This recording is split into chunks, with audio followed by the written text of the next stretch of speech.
Hello, everyone, and welcome. On behalf of the MixHack team, I would like to thank you for tuning in for today's session.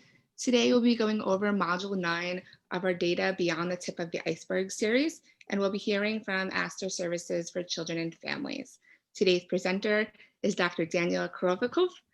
And to kind of start and frame the presentation, we're going to be hearing from Chris, who's going to just frame this discussion based on the data matrix. Thanks, Ashley. So if you can have the next slide. Yeah, so just to orient everybody to the data matrix, we're going to be talking, Daniel's going to be talking about how to manage data in the financial domain and really talking about how to connect staff productivity through supervision to the overall agency financial goals. So I'm just going to hand it over to Daniel now, and thanks very much for doing this. Thank you very much. So my name is Daniel Korovikov. I'm the Director of Analytics at Astor Services for Children and Families. It's a nonprofit agency in the Hudson Valley and the Bronx, serving about 10,000 clients in a large domain of programs, outpatient, residential, education. That I'll cover more in the next module. For this module, I want to start by just giving a brief preview. This is where we're headed. We're going to be developing a model and finding out how to color code it and all of that so that you can tell productivity of staff across different potential problem areas all in one place. The technology that is used to put this dashboard together is all Excel, pivot tables basically. I would say that this is something that can be developed by an agency that has at least one person that is quite competent with Excel and with pivot tables, calculated fields, conditional formatting, all of that. But you don't need a data warehouse. You don't need any external software, no programming knowledge, nothing like that. So the overall agenda is I'm going to provide a framework and some considerations about how we're going to build this model, and we'll use a case study, our own outpatient service line, which is about 8,000 clients a year served across 30 or more different locations. And I'm going to obviously show some visuals that go alongside this to help you see how things turn out.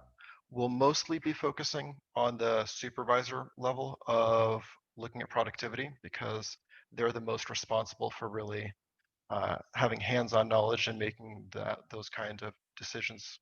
But we'll also take a look at a level lower down to the frontline staff and what they need to know, and levels higher up to more of that executive level and what's needed to manage productivity from a executive perspective. So the one preamble I'll offer here is that the goal of making these dashboards is not to present visual information or put numbers on paper or anything like that.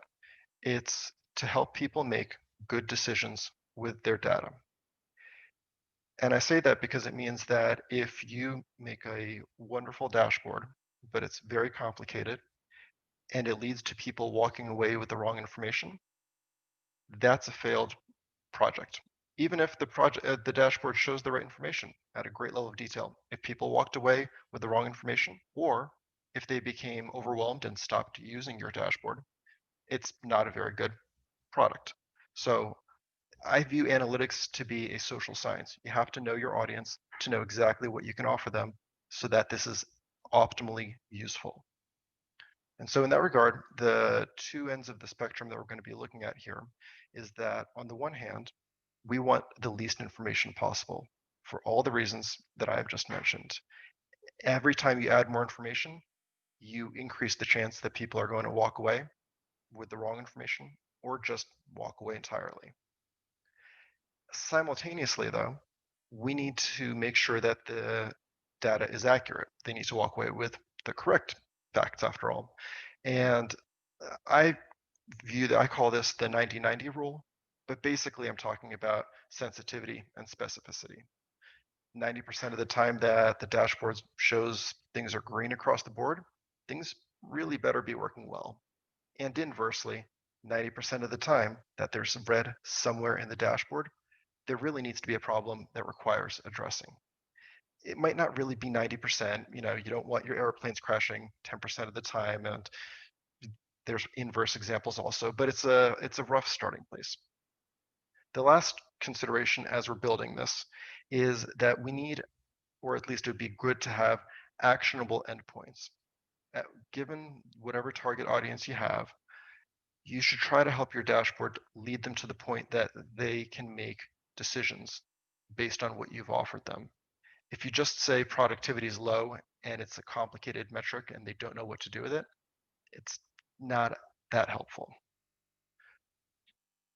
So the first thing we're going to do is define the concept that we're looking for, not the data, not how we calculate it, just conceptually. And then we'll do our best to come up with the most minimal dashboard and work our way up in complexity as needed.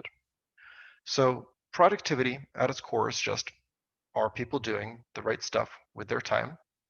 And in a fee-for-service environment like outpatient, that basically comes down to generating revenue by providing services. And so you might think, well, I can just go to my claims data, look at the revenue staff are generating, and call it a day. That certainly meets the requirement of least information possible. It's nice and simple, but it fails the 90-90 rule, right? Because it's going to flag people incorrectly as doing well or not. If you see a bunch of Medicaid clients at $200 an hour, you could bring in a lot more revenue than someone seeing a bunch of commercial insurance clients. That doesn't make you any less productive.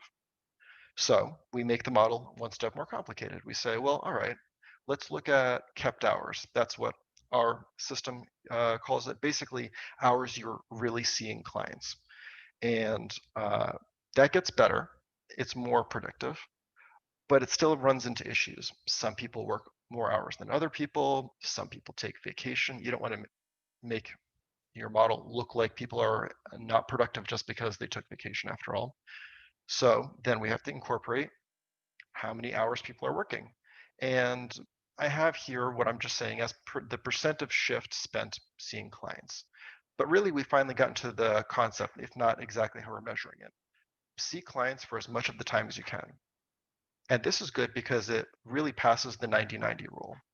90% of the time, if the majority of your schedule is filled up seeing clients, you're being pretty productive. 90% of the time, if large chunks of your schedule are wide open, there is a problem. So this works. So we're just going to take those kept hours, shift hours, and the percent time seeing clients, and we make it onto over here to the next slide. And this already becomes the most basic, simple dashboard that you could develop. And I say that because the Dr. Rodney Debata, who was running all of our Bronx clinics, among other programs, for years, would take home with him over the weekend a little graph notebook where he would be scribbling down the hours people worked, the hours they saw clients, so that he could try to calculate the productivity people had. It's not a method I encourage by any stretch, doing it by hand on paper, but I bring it up because it works. Nobody can say that they don't have the technology or resources available to track productivity when Rod was doing that every weekend on paper, right? And even that, even with the hours it takes, that has very high return on investment. You get to see who's doing well, who's not doing well, who's getting better or worse. And you can really start to anecdotally look for the fluctuations and the variability, basically the ways in which we improve productivity. So everyone can do this to one degree or another. The last thing I'll say before we start expanding our dashboard outwards is how I go about color coding these metrics, which is as important as having metrics. I would use a variation of the 90-90 rule where we just go one level deeper. You collect this data, the percent of the time spent seeing clients, for a few months with a variety of staff, and then sitting alongside the clinical supervisors, you start to code them out. Who's doing really well? Who are you unhappy with? And you just set your colors accordingly so that 90% of the people you're really happy with come across green, 90% of the people you're unhappy with come across red. And you just start using that going forward. So the one problem with the model that I had just now, that really nice and simple one, was that it didn't have an actionable endpoint. All I said was that 30% of the time was spent seeing clients and that it's not great, but not what do we do about it? And so here I recommend that we try to come up with the reasons that a person's productivity might be low and be very sensitive to not including every reason known to mankind. Again, least information possible. So one way to do that is to just work backwards from kept hours and see where you could run into issues. And that might be what you're going to end up tracking. So what would it take to have a kept hour? Well, the client had to have remained in the session all the way until the end of the hour. I use that example to point out something that we're not actually going to include in our model. Because while that's true, and I'm sure it's happened occasionally, it's not a big problem for us in our agency. If it's a big problem in your agency and the type of program you run, maybe this becomes something you include in your dashboard. But for us, it doesn't warrant being added to the model because it'll confuse more people and make the model more complicated more than it'll make it more accurate and predictive. So fine, we just assume people are going to stay in their session. So then to stay in their session, they have to arrive at the session. So what does that involve? That's show rate, if you come or not. So we're going to track show rate. In order to have even arrived at a session, you had to have been scheduled for a session. And what does that involve? It involves scheduling effectively, having good time slots available, calling people at the right times, anything else that involved in that. And lastly, in order to even be contacted to schedule a session, you need to be on a caseload. And so if your caseload is too small, you're out of luck right from the start. So we're going to take these three features and we're going to add them to our model. And that gets us to a general productivity model. This is a nicely condensed snapshot of the biggest things that might go wrong with productivity that we can help point staff in the right direction. And we're going to go through each of these examples in a second. But going from left to right, we're basically saying, I want the vast majority of your time to be scheduled. Not saying they attend, but I want to make sure your schedule is full. And then I want to make sure that clients are actually showing up to these appointments. There's our show rate. And that combined is our kept productivity, the real marker of high productivity. And then as a secondary metric, just because it doesn't flow downwards naturally, but it's useful to include, we also have the percent of the clients on your caseload that you scheduled every week, because that'll help us know if maybe there's an issue with the caseload. So now let's go through the examples and see how this pans out. So Abby, she fills her schedule really well. Her clients come very often. Altogether, that means she has very good kept productivity. And from a purely productivity standpoint, we are very happy. The one caveat I'll note is that a fairly small percentage of her clients are being seen every week. And that might not be great because if her schedule is completely full and she can't schedule more people in there, maybe we need to move some clients away. But from a purely productivity standpoint, we're green and green. Ernie, he's not filling his schedule the best, but his show rate is phenomenal. And this averages out, right? Not everybody's great at everything. So his kept productivity on the whole is fine. There is some room for improvement, but we're doing fine. Bert fills his schedule pretty well, but his show rate is pretty terrible. Clients just aren't showing up to their appointments. And so his kept productivity is quite low. Now we've entered into the territory where it is a problem. We do need to find a way to address it, but now we know what to focus on specifically. It's the show rate. That's what we're going to talk about in supervision. And lastly, Oscar's schedule just isn't full. So even though his show rate is fine, his kept productivity is going to be low because he just didn't have enough appointments there to schedule. And when we look one over at the percent clients scheduled, while it could be a little bit better, maybe we're hoping that 70% of the caseload is getting seen every week, we're not that far off. Even if we've got up to 70% of the clients scheduled, we wouldn't have Oscar's schedule totally filled up. So this is telling me that we also need to increase his caseload because it's just not going to work otherwise. So quick scan of how we can build a model, trying to make it as simple as possible that still accurately tells us who has problems with an actionable endpoint about where the problem is. Now we're going to take a look at productivity from a different lens, from the clinician lens. It's fine to show the clinician all the same metrics that we just talked about, drilled down to their level. I think it's a good idea. It shows transparency. It allows you to verify the data. It's a good thing to do. But it's not actually the tool that you would build from the ground up to help the clinician be productive with their time. And that's really what we're looking to do here. So coming back to our original goal, see clients as much as you can. It turns out that a really basic schedule tool is already going to meet the 90-90 rule on this. If your schedule is full, you're doing fine. And if your schedule has a lot of empty space, you're not doing fine. So if you already have one of these in your electronic health record, you're basically set. The only thing it's missing, though, is an actionable endpoint. So I do have a bunch of space open in my schedule, but what do I do now? And at least in our electronic health record, there isn't a great way to figure out who to then reach out to and try to see. So here's a really basic clinician dashboard that just shows you week by week your whole caseload.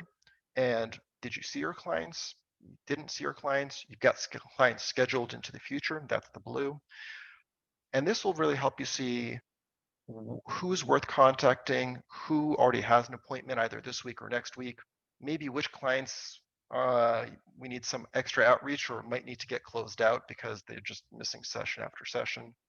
But either way, it gives you that nice actionable endpoint of now I know what to do with what my schedule is showing me about having empty space. I can fill it, I can be productive. It's a totally different visual interface than the dashboard that we've previously been showing, but it meets the needs of the client in the same considerations. Least information possible to give them 90-90 accuracy on whether there's a problem with an actionable endpoint. And then lastly, we're going to take a look at productivity from the reverse, from the executive perspective.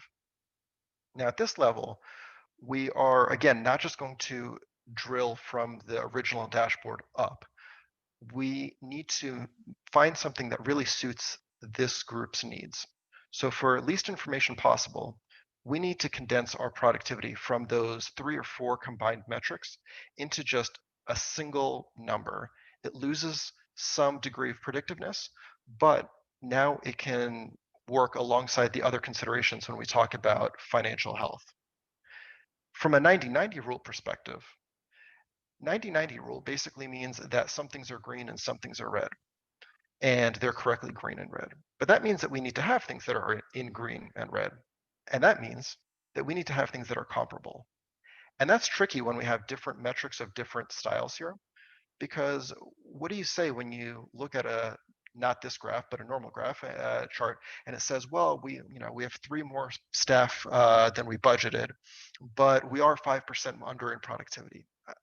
I don't really know what to do with that in itself. One way to make these things comparable and then consequently be able to add colors and really feel like you're helping people focus in the right attention is to translate these variations from your budget into a revenue impact, which is a fairly straightforward calculation. It just says, well, how much more money would we have if we had the right amount of staff, or how much more money do we have because we have extra staff?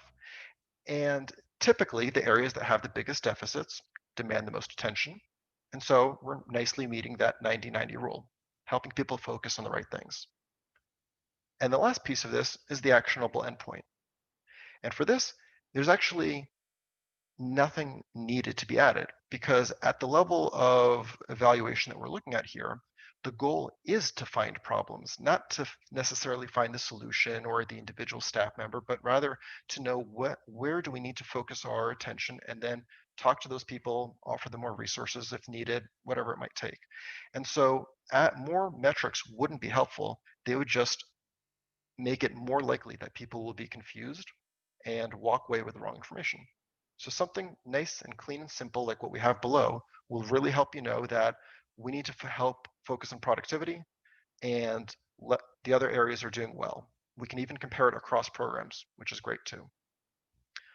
So that basically covers the financial modeling that we are doing at Astor Services across different levels: agency, program, staff, all the way down to what the individual clinicians need, in ways that are accurate, but with the least amount of information that we can try to present to make it the highest likelihood that people walk away with the information that you want.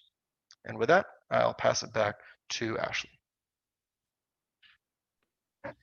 Great, thank you so much.